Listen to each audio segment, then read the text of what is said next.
Sir, I'm sure you've talked to your former boss, former President Rodrigo Duterte. I know you can't discuss or disclose everything that you've talked about, but what can you share with us about how he is viewing things, what his mood is these days? Is he positive or is he disappointed? What's his view? What can you share with us? I think it's just being consistent. Okay. You know, in the past, he has said that he was not supportive of Marcos during the campaign, despite the fact that his own daughter ran under Marcos, his own spokesperson ran under Marcos. Was that really sincere, or was that just political rhetoric? He really said, and he will still say it, he's a weak leader. Okay. Okay, and he doesn't apologize for it. No? Okay. So he's being consistent. Okay. But one thing I can definitely say is that he has denied any attempt to destabilize this government. Okay. And he has reiterated that in case of a military coup, even his daughter will lose her mandate. In fact, he says, if it happens that there's a military coup, he will tell Inday Sara not to be part of that government because she would be basically a puppet of the military. No? So that's the last thing that he wants to happen, because that would mean also an end to the political mandate of the daughter, Vice President Sara Duterte. Okay. So in fact, he's very alarmed. Okay. So he denies any involvement, but he does say that perhaps the military has a reason. Okay. Number one, the fact that we don't know he's in control is number one. Okay. I think that's the concern of the military. Who is in control now? And I will say it. The president has to take steps to deny allegations that he is a drug user until now. Would you know? And I think to the military, and I share the view of the president, this is now the most important consideration. Because if he is, that would mean the president is really not in control of the country. Well, would you know if the former president is in touch with President Marcos? I mean, is there a dialogue, I mean, a line between them? None. Not so you know, when he offered that, you know, when he said that he wanted to talk to the president on SMNI, yes. Secretary Cheloy said, of course, anytime, but it has not happened. It has not happened. It has not happened. It was only Secretary Cheloy that said that. No? But, so, that's what he said. He denies outright, but he sees why the military will be agitated. It's not an issue of corruption, but an issue of, is he really in control of the country? There's a lot of talk about him possibly running in 2025 for the Senate. Is there anything to suggest that, based on what you've talked about, that, you know, or can you share anything about that, you know, based on your discussions with him? I can only confirm that people with vested interests want him to run. Okay. But people like me agree with him that he has nothing to prove anymore. Okay. That he is entitled to retire and enjoy the company of his great-grandson. Right, right. And, you know, going back to this ICC thing, you know, some people view that as sort of a sort of Damocles on his head, you know, if he had any political ambition or any motive to get back into the political arena, that, you know, maybe to say stay away. But how do you see that that development? Well, you see, again, from a political perspective. ICC is a bit touchy because we actually discussed that, no, and I'm covered by attorney-client relations. Okay. But what I can probably divulge is he's not afraid to be arrested by authorities pursuant to a warrant issued by the ICC. No, but in fact, he's openly asked. Yeah. If the military and the police are asked to serve the warrant of arrest on him because the ICC has no independent international police and rely on cooperation of the Philippine government, all he will do is ask the military and the police, go ahead, do as you please. Yeah, I was going to ask, you know, you need to educate me a bit here. Because a lot of people, you know, former Senator Terliano saying, you know, the ICC will issue a warrant of arrest, but, you know, I'm not even sure if that is within the powers, or maybe tell us what exactly can the ICC do? I mean, what would be the process if they, as you said, you know, they would have to go through the PNP or the DOJ, or what would be the procedure here if they want to serve, you know, a petition against them? Well, while the ICC is a proper court, it does not have the power to serve its own writs and processes. Okay. It relies 100% on the cooperation of the state. And that is why we have such a brouhaha on whether or not the Philippines will cooperate. Okay. But what the president does not appear to fully grasp is that cooperation is not just required on the investigation stage. Okay. If we are to believe former Senator Trillanes, they did not even need the government's cooperation and investigation because according to Senator Trillanes, they're done with the process of investigation. But what the president has not said is that he will also not cooperate when it comes to service of the warrant of arrest against the president. That is the most important form of cooperation that the court would require from a state party because without jurisdiction over the person, the case cannot proceed. Well, he did say that he will not lift a finger. I mean, not exact quote. To investigate. They can come in, yeah. They will monitor them, but the most important issue of cooperation is arrest. Okay.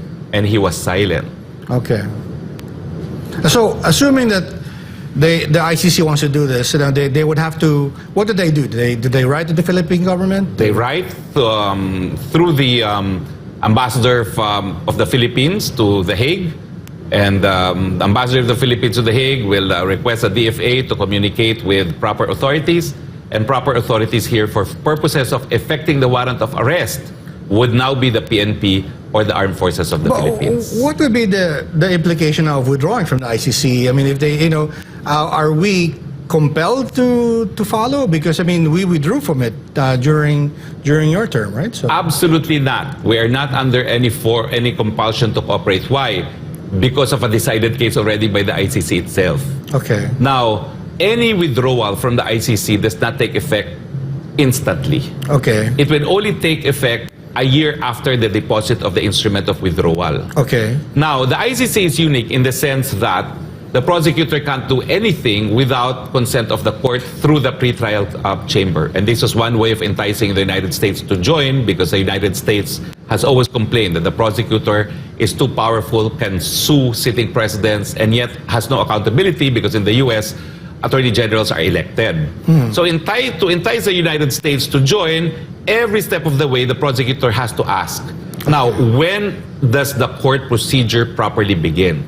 Okay. It begins with the prosecutor asking for leave to commence preliminary investigation. Okay. Now, if effectivity, therefore, of the withdrawal comes a year after instrument of withdrawal, deposit of instrument of withdrawal, necessarily that leave must be asked by the prosecutor and granted within the 1 year period that the state remains a member, even if it had already deposited the instrument of withdrawal. And in the case of Burundi, this was precisely the ruling of the court. Okay. That because in Burundi, the preliminary investigation was granted during the 1 year period after withdrawal, then the investigation can continue. Okay. But in the case of the Philippines, the investigation was requested a year after the withdrawal had already taken effect.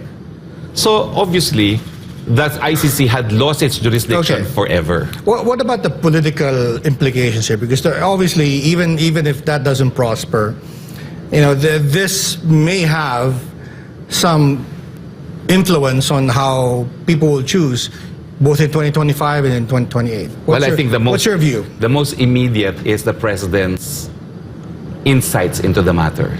Okay. He says he's not afraid of being served the warrant of arrest. Okay. And we leave it to the people if they will allow his arrest.